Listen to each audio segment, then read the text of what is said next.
ความหักของเฮามันเจ็บแสบเจ้ามันเป็นคนที่ใจแคบเรื่องคนจะเศร้าความคิดของเฮามันต่าง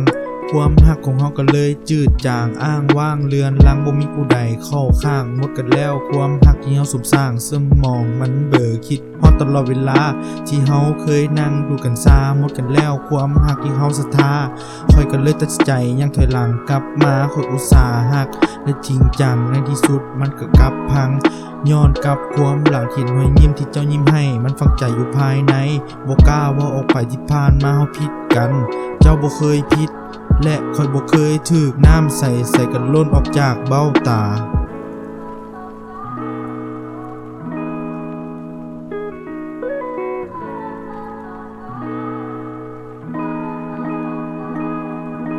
เลิกกันไปทั้งที่ค่อยยังหักในวันที่บ่มีเจ้าเฮ็ดจังใดต่อจากนี้ไป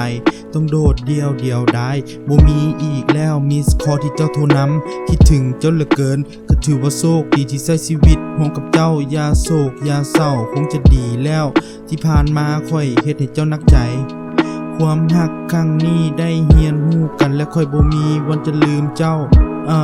เจ้าบ่ต้องห้องให้จะเจ็บซ้ำใดก็ทนไว้บาดแผลมันลึกถึงใจต่างคนก็ต่างเจ็บก็ต่างไปอยากทักแชทไปหาแต่ย่านเจ้าเสียสาจากไปโดยบ่เอ่ยคำลำลาถ้าย้อนเวลาไปได้อยากจะรักษาคนนี้ไว้ให้ดนต้องฝืนทนกับความรู้สึกตัวเองโคตรจะแซดเลิฟความหักครั้งนี้มันอัมพาต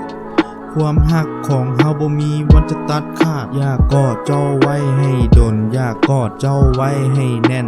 มือที่เคยสัมผัสบัดตอนนี้กลับกลายเป็นของคนอื่นบ่มีกำลังใจเห็นจะมีคนใหม่ทั้งที่ค่อยยังหายใจ